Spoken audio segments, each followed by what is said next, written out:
Hello everyone, welcome back to my channel Sandhya's dainty dishes. So ఈరోజు నేను పొంగల్ చేయబోతున్నానండి. So ముందుగా ఒక గ్లాస్ నార్మల్ రైస్ తీసుకోవాలి. సో అదే గ్లాస్ తోటి మూంగ్ దాల్ అండి ఒక గ్లాస్, సేమ్ క్వాంటిటీ. మంచిగా దాన్ని వాష్ చేసుకోవాలి.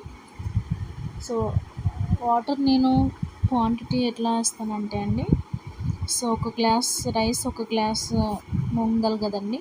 సో టోటల్గా 5 గ్లాసెస్ ఆఫ్ వాటర్ పోసుకోండి. సో కుక్కర్లో మనం కుక్ చేస్తున్నాం కాబట్టి సరిపోతుంది 5 గ్లాసెస్ ఆఫ్ వాటర్.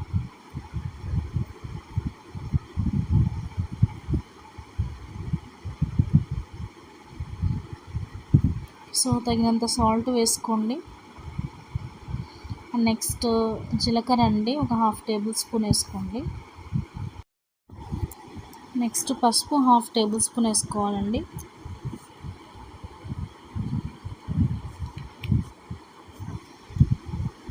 మనకు పొంగల్ ఉండగానే మస్ట్ అండ్ షుడ్గా పెప్పర్ అండి ఒక 1/2 టేబుల్ స్పూన్ వేసుకోవాలి. చాలా అంటే చాలా టేస్టీ వస్తుంది దానివలన. నెక్స్ట్ ఆయిల్ నేను ఒక 1.5 టేబుల్ స్పూన్ వేసుకున్నాను, లేదా మీరు గీ వేసుకున్నా పర్లేదు. లిడ్ క్లోజ్ చేసేసి ఒక 3 విజిల్స్ అండి మీడియం ఫ్లేమ్లో పెట్టండి.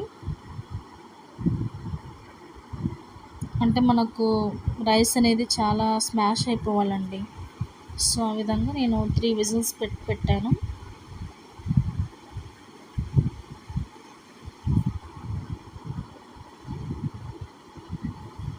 మా ఇంట్లో బ్రేక్ఫాస్ట్ అనగానే చాలా ఇష్టంగా తినే రెసిపీ ఏంటంటే పొంగలే అండి. సో 3 విజిల్స్ తర్వాత చూడండి ఎలా ఉందనేది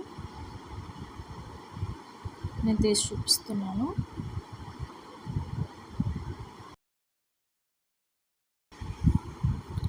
చాలా అంటే చాలా మెత్తగా కుక్ అయింది చూడండి. దాన్ని మొత్తాన్ని కూడా ఒకసారి స్మాష్ చేసుకోండి. ఇంకా సాఫ్ట్గా మనకు తినేటప్పుడు అసలు ఇంకా వెన్నలా కరిగిపోతుంది పొంగల్ అనేది.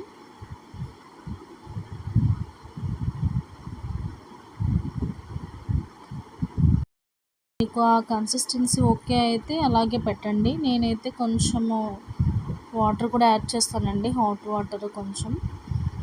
సో ఇంకా నాకు కన్సిస్టెన్సీ ఇంకా చాలా ప్లెయిన్గా ఉండాలనేసి పొంగల్ కన్సిస్టెన్సీ. సో ఈ విధంగా మీ ఇష్టం అండి, మీ చాయిస్ అది. కొంచెం సాల్ట్ చూసుకోండి. సో నాకు ఇంకా సరిపోలేదు, అందుకే నేను కొంచెం సాల్ట్ వేసుకున్నాను. నెక్స్ట్ వచ్చేసి ఒక 4 టేబుల్ స్పూన్ ఆయిల్ వేసుకోవాలండి. నూనె బదులు మీరు నెయ్యి కూడా వేసుకోవచ్చండి. చనాదాలు అండి, శనగపప్పు ఒక 1 టేబుల్ స్పూన్. క్యాష్యూస్ అండి, క్యాష్యూ నట్స్ ఒక 4 టేబుల్ స్పూన్స్ అండి.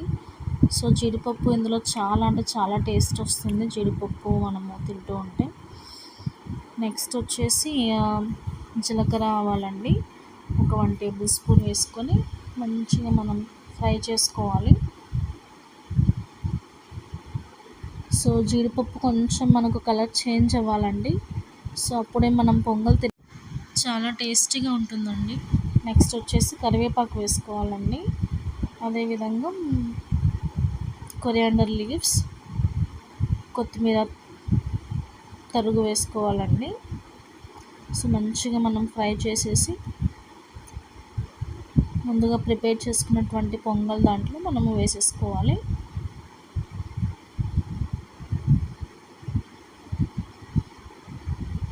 మంచిగా కలపండి ఒకసారి, ఆ పోపు అంతా కూడా దానికి పట్టే విధంగా. చూసారు కదండి. సో ఎమ్మి కట్టె పొంగలి రెడీ. సో ఒకసారి మీరు కూడా ట్రై చేయండి నా స్టైల్లో. సో మీకు ఒకవేళ నచ్చినట్లయితే please do subscribe my channel. Thank you for watching.